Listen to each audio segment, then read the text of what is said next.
Hello, and welcome to Papi Approved Movies. My name is Papi. And I'm Natalie. In our podcast, we're reviewing and critiquing my favorite PG-13 movies. Movies that I wasn't allowed to watch until I turned 13. Once a month, Natalie and I will watch a new PG-13 movie. And I'll see if Papi's movies live up to the hype. Which, of course, they will. Today we're going to be watching With Honors.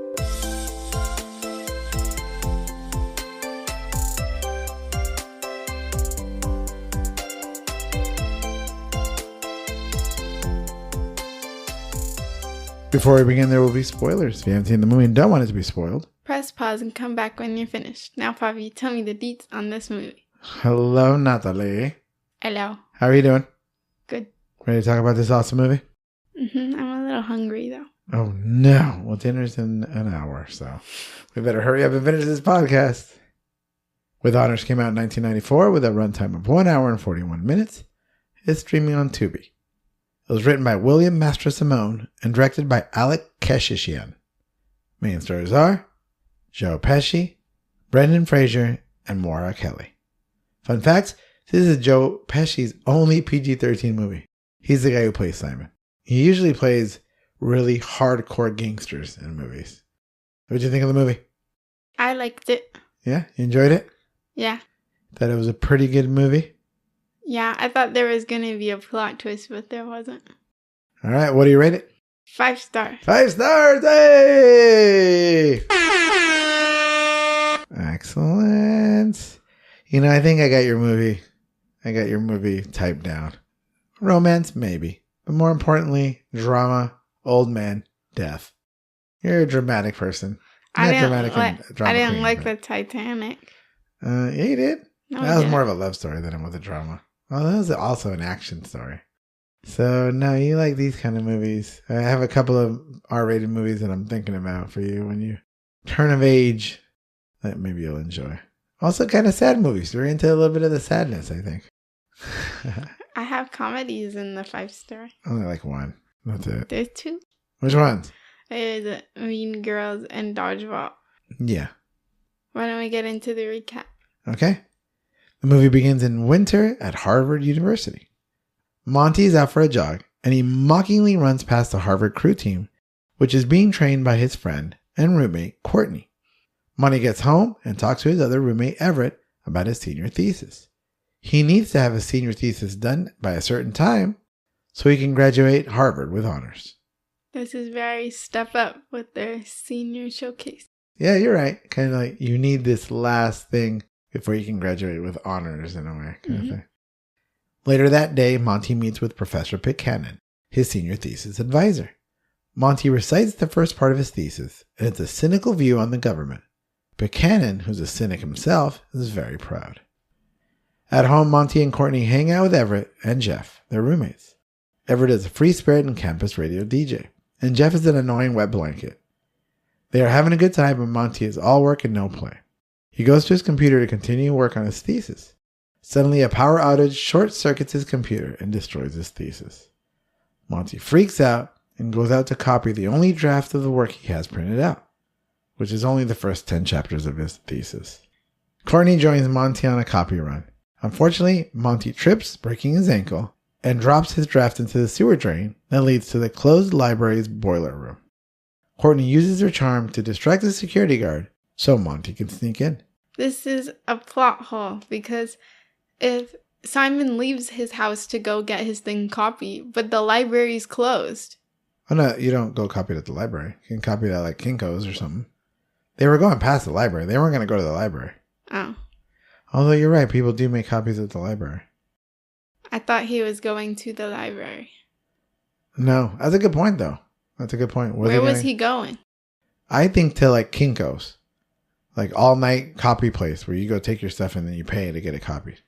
I also don't understand why he didn't just wait until the morning or like put it in a desk drawer so that it wouldn't like get coffee spilled on it or something. That's the more ridiculous part. Like I get the computer is gone, but like a short circuit is not going to make the house burn down and then his thesis is going to go away. And nothing else happened in the house, right? Like was there a power outage? Yeah, there was like a quick power outage, but it came back on. Oh. But I don't understand it.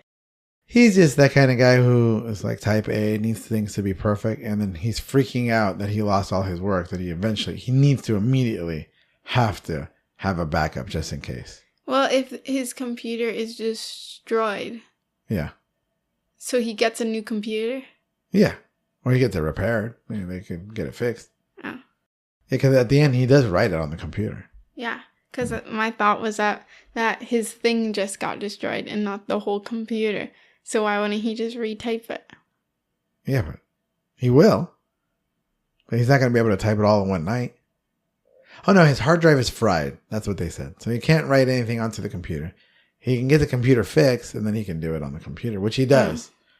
But they did mention that, Courtney checks it, and I guess she knows about computers and says, your hard drive's fried. You can't do anything on it. So.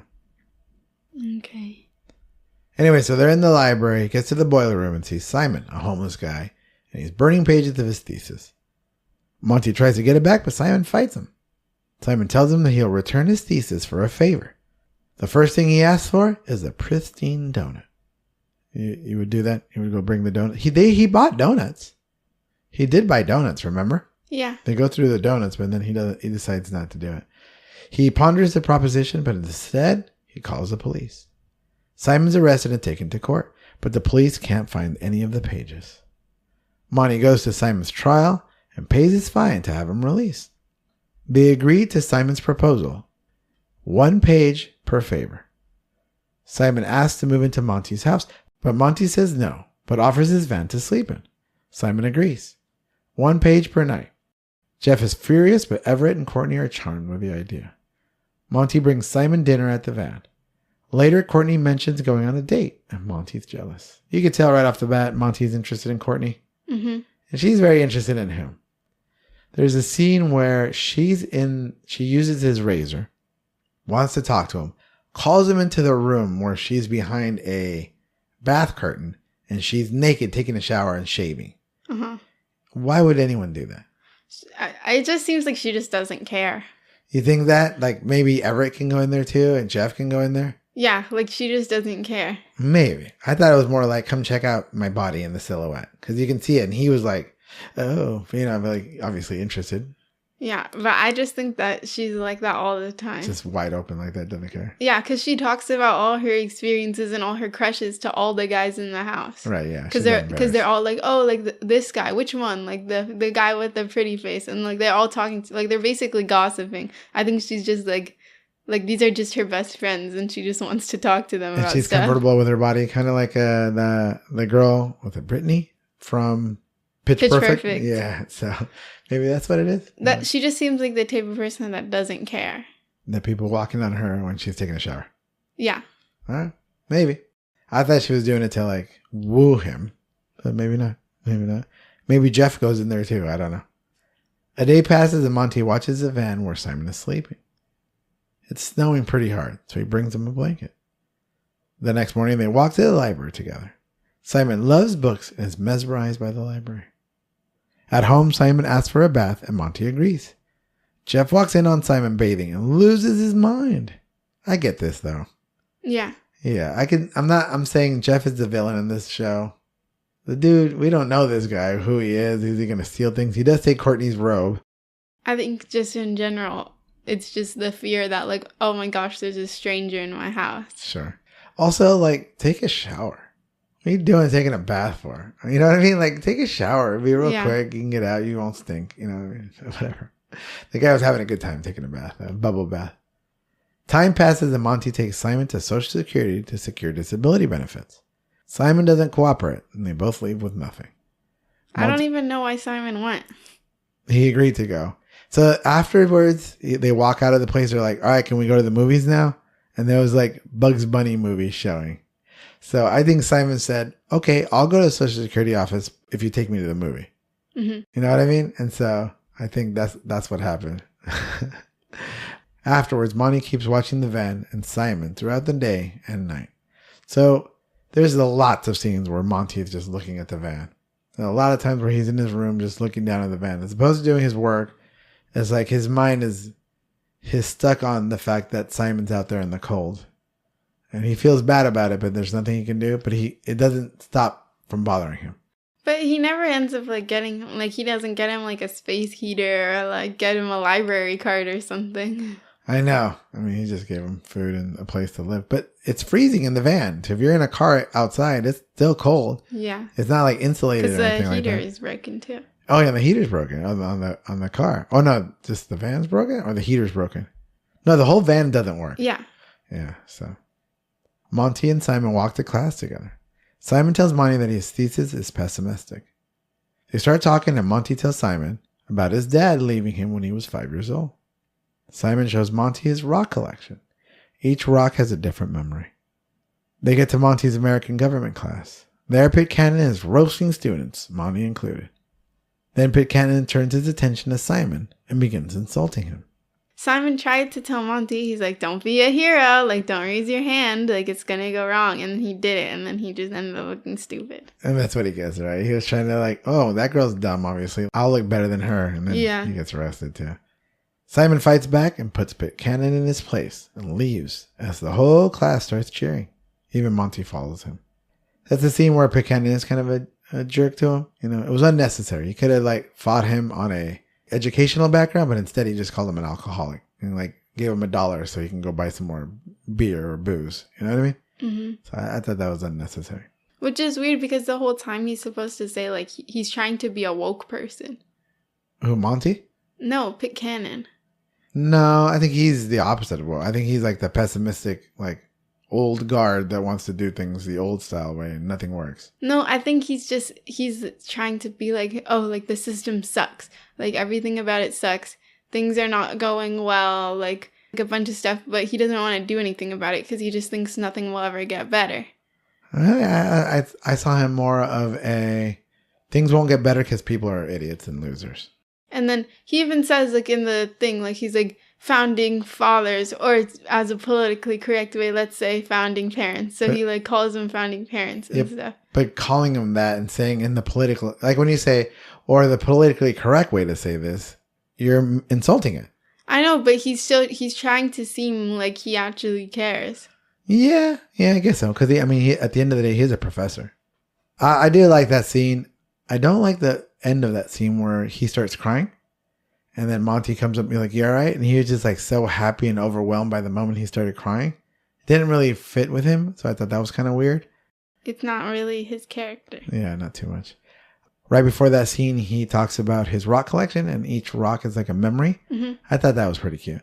And then later on, we see him picking up a rock. Do you remember when it was? Yeah, after he saw the house. His son and his granddaughter, right? Uh-huh. He picked up a rock for a moment, even though that moment was very sad. It's a very bittersweet moment. He got to see his son, got to see his granddaughter, but the son was horrible to him. But he still saved that rock for that moment. Yeah. There's a moment when Mom turned a certain age, a very big milestone, and we walked to a beach area, and she picked up a rock.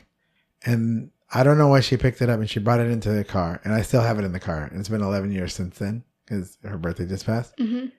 And for some reason, she picked that rock up, and she saved it like for that moment for her big birthday, and I still have it in my car. So it's like a memory rock for me, even though she's the one who picked it up. So I know, I like that rock. At home, Monty asks his roommates if Simon can sleep in the cellar. Jeff says nope, and he and Monty get into a scuffle. Monty goes out to Simon and tells him that the cellar is flooded. The next morning, Monty brings Simon breakfast, but Simon's gone. He leaves a note saying the deal is off because Monty lied about the cellar. Why do you think he lied about the cellar? I don't know. I think that he didn't want him to be hurt by the way that Jeff is like thinks so poorly about him and like judges him so hard. I think that he wants to be sensitive to Simon and is like didn't want to hurt him in that way, even though he knows that Simon's used to it, but he just kind of has like that feeling of like, I don't want to make it worse. You know, I don't think he spared Simon's feelings. I think he spared Jeff's. And I don't know why, because Jeff's just a punk. And he got into a fight with him. They got in each other's face, like they almost choked each other out, right? But it was more like, why would you not tell the bro, I tried, but not everybody agreed. You could say that. Or Jeff said no. And then what are you going to do? Jeff, he has a vote, right? So everybody lives together. They all should have a fair vote. If one person doesn't feel comfortable, then all the roommates should agree, right? It's not Not like a majority thing, because everybody Yeah. else was fine. And so I respect that. But he could have said that. And if Simon wasn't about it, then I'm sorry. My question is, how did Simon find out the cellar wasn't flooded? Well, I mean, the way he said it, it seems like Simon's a pretty keen, smart guy. He can pick up on people. I think he just realized looking at him that he was lying. But why'd he wait an entire night? He had dinner and that was it. Like, he brought him dinner.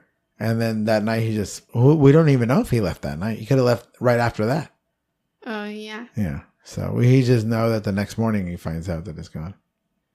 Time passes and Monty misses Simon, still looking at the van. It's winter break time and everyone's going home. Courtney invites Monty to stay with her for break, but he has to work on his thesis. He calls home and it's sad.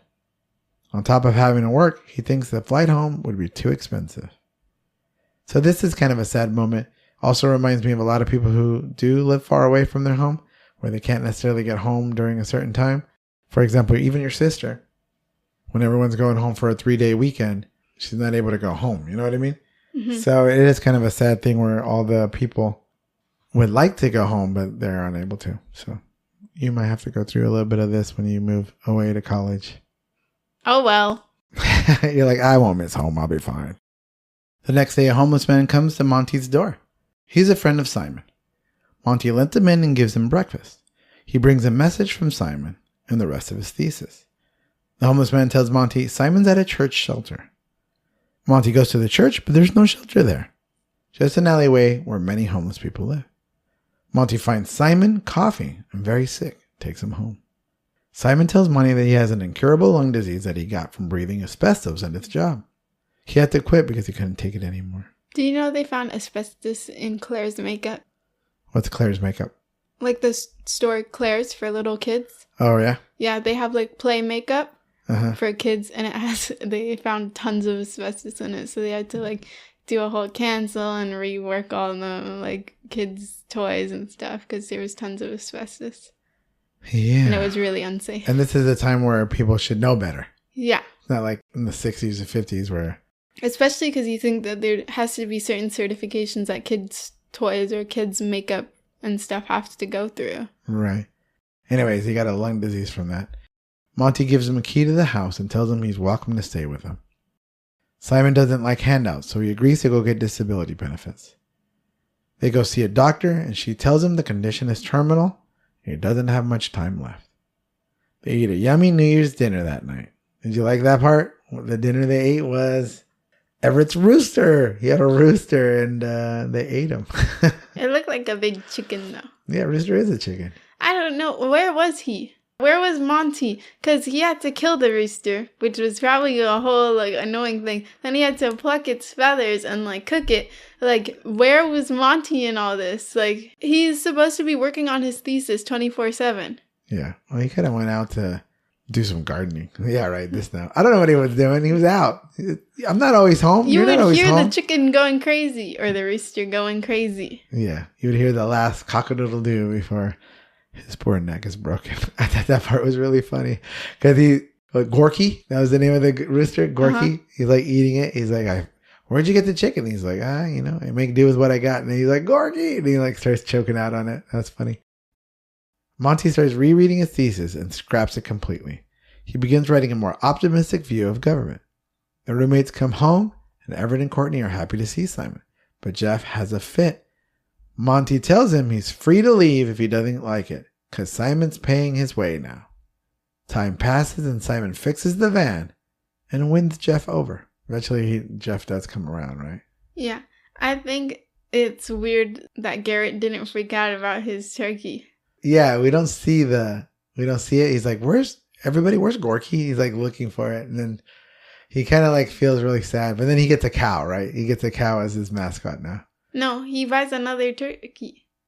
Oh, I thought it was a cow. He does like a cowbell before his next DJ session. No, he gets another one. He's like, goodbye, Gorky. Hello, Bazelda, or something like that. So I guess he didn't. I don't know. What are you going to do now? I mean, it's not really his pet. I mean, I don't know. I guess if you really care about a rooster, eventually you're going to get heartbroken if it dies.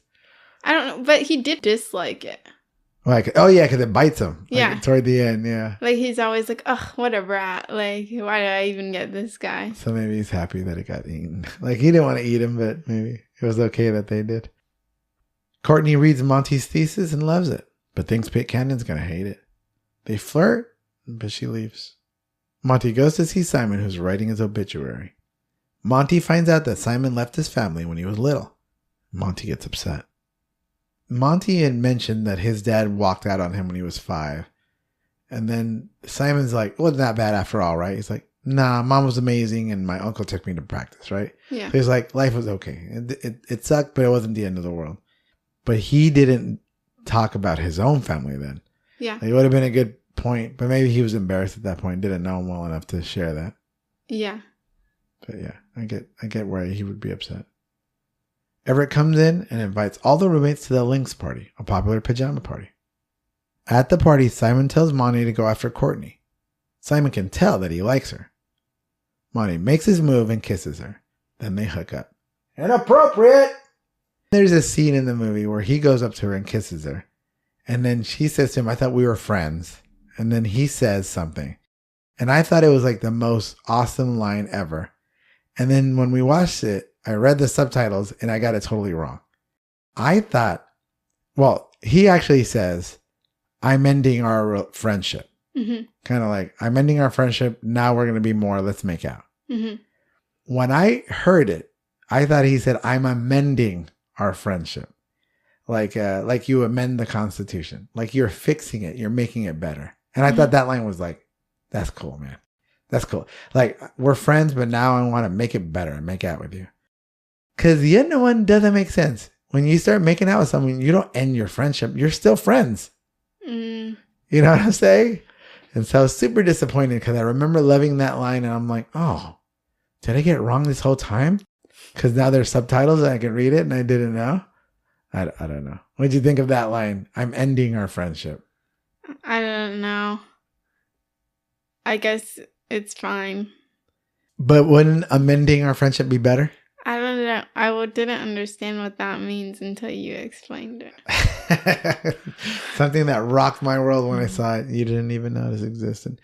Simon has a cough attack and falls out of bed. He asks Monty to take him to see his son. Monty agrees to take him, even though it's the same day his thesis is due. He's not finished with it. Courtney tells him he's not going to graduate with honors. He doesn't care. All the roommates join in and take a road trip to Simon's son's house. Monty meets his son and tells him about Simon. And the son agrees to see him. The meeting is awkward, and the son is bitter and mean. When his daughter comes out to see what's happening, he tells her that Simon's a nobody. Simon picks up a rock and they leave. In this movie, you could see that the son was kind of like a mean person or the bad person in the situation. I totally understand him, though. Yeah. This old man who abandoned you and your mom, and you went through possibly a million hardships because of it, wants to come back for himself, right? He's not caring about his son. He's not caring about his grandson. He wants to make amends with himself and the mistakes that he made in his life. All right, you saw me. Just so that he can die feeling that it's okay. Yeah, or at least to be able to see that the son, the house was beautiful and he was dressed like in a suit, so maybe he was like a very successful person. And you go, okay, well, he ended up okay. I feel better now. As opposed to, yeah, he didn't do it for the son. He didn't do it for his granddaughter, which he didn't know he had. But I don't blame the son's attitude about it. I don't blame him being rude. Yeah, I don't know. They think of him as like a big jerk, almost. Sure, they kind of made him a jerk. You know, his face was very jerky, but at the same time, I'm like, sometimes it's okay to be a jerk when things are People deserve it. You know, yeah. And he picks up the rock. We talked about that earlier. That's a tough rock to remember or to hold on to. And he dies the next day, but that's not necessarily a rock that I would want to keep. I guess, you know, you do feel that sadness, even strong sadnesses are beautiful in a way, right? I guess so. Yeah. Well, maybe he doesn't feel sadness. I think he feels happy. That he's doing okay and that his... Yeah, and that he has a granddaughter. Maybe. On the way home, Simon's condition gets worse. The crew place him in his bed and take turns reading Walt Whitman's Leaves of Grass until he dies. At the funeral, Monty reads the obituary and has kind words for each of the roommates. I'd like that part of the movie. I thought it was really sweet. What'd you think? He even talked nice things about Jeff. Yeah. Yeah. So. Well, he could just see that Jeff was doing all of that because he was a very insecure person. Right. And he realized that about him. And even when he said, why do you think no one likes you? And he's like, because I'm so handsome. That's what Jeff says, which is a really funny line, but he doesn't believe it. And you know what I'm saying? Like you can tell. You can tell that he has a hard time. Back at school, Pitcanton tells Monty that his thesis is very different than before, but he admires his independence and agrees to continue on to be his advisor. At graduation, Monty graduates without honors. Hats fly, and Monty kisses Courtney. The end. I always find it funny that people graduate and they're like sitting next to their friend instead of like by their last name. No, you can choose where you graduate. In any place? In college. Oh. Your cousin did. Your cousin sat next to all her friends. So she was able to choose where that. I did too. I sat next to all my friends when I graduated college. Oh, okay. They just turn in your card and then they read it for you. So in high school, though, it was alphabetical order. Yeah. All right. Can this movie be made today? I think so. Yeah, there's only one part that I don't think can be made today. Do you have any notes you want to share there? Yeah. So I thought this part was a little annoying, is that both Courtney and Everett are kind of seen as like womanizer and like mananizer, like kind of thing, where they both just like they make a mention, like he's like, oh, do you think she'll like this? And they'll be like, oh, like Beth? And he's like, no, like that was ages ago. Helga or something like that. Yeah. And like he's always on a new woman and then like she's always like sleeping around is like the situation. Right. And then they kind of make it seem like they only bring focus to that about her. No, they're talking about him too. I know, but they... Because that line right there exactly is about him. But that's just like in the background. Even in like the guy's obituary, they're like, oh, like you know how to love properly to Courtney, but like doesn't say any of that about Everett. Like it's like they make it such a focus about her that she's like constantly sleeping around, like always has like a boyfriend, like kind of thing. And then they don't really make that a big thing about Everett. I thought they kind of made it more equal, where they're both kind of like mananizer, womanizer, and we're okay with it. Like feminist view of free liberties and it's my body, I can do whatever I want with it. Well, I just think that they didn't really bring that much focus to that. I don't think you think they slut shamed her? Oh, a little. Yeah, I didn't pick up on that, but maybe. I just feel like everyone was like, oh, like they would make fun of her a lot and stuff, which is fine because they're all friends and stuff. Right. But it's just like they didn't really make fun of Everett that way. Like she would to him because she's like defending herself, but no one else in the storyline did. Okay. Only she did. I didn't necessarily see that, but maybe you're right. Anything else? No. Does it pass the Bechdel test? No. No, it does not. Bechdel test is a test to check female representation. Maybe there are 3 criteria. Criterion number 1, there are 2 or more named females. No. There is not. Definitely doesn't pass the Bechdel test because I don't think there's any other female other than Courtney. I mean, there's the guys, the Helga. girls that Everett was dating. There is Helga. I guess it does pass that because we do see her. No. Yeah, we see her. She's a blonde lady, really tall blonde lady. Oh, I don't know then. And then we know her name. I remember it because her name is Helga. I thought that name was kind of cool. But they don't ever talk to each other. I don't think even Helga talks. I don't think so. Yeah, I don't think so. Anything else you want to talk about this movie? I'm happy you liked it. It was a 5 stars. It's been a little bit of a drought for you to like movies. But once again, I just have to find old men dying sad stories. A man called Otto. And that way you'll find joy in it. Oh my gosh. Your favorite genre movie is old men dying? I'm an old man. No! I think that there was going to be a plot twist. What was the plot twist you thought they were going to have? I thought that was his dad. Oh. He didn't remember him? Yeah. I thought that Simon was supposed to be his dad. Okay. Would you have liked that? I don't know. I thought, and that's why, because he's like, you've been to all the campuses, like, why Harvard? Like, is it the best one? And then he was like, no, like Princeton or something like that. Something Yeah, somewhere. they produce the most garbage. That's why. Yeah, but I thought that he was like at Harvard or like going to the college campuses because he like looking for his son. And then Monty said that his dad had left him for another woman, which doesn't line up, right? Because Simon left to go on like a ship or something. Mm-hmm. Well, I thought that justify that is that most ships are named after women.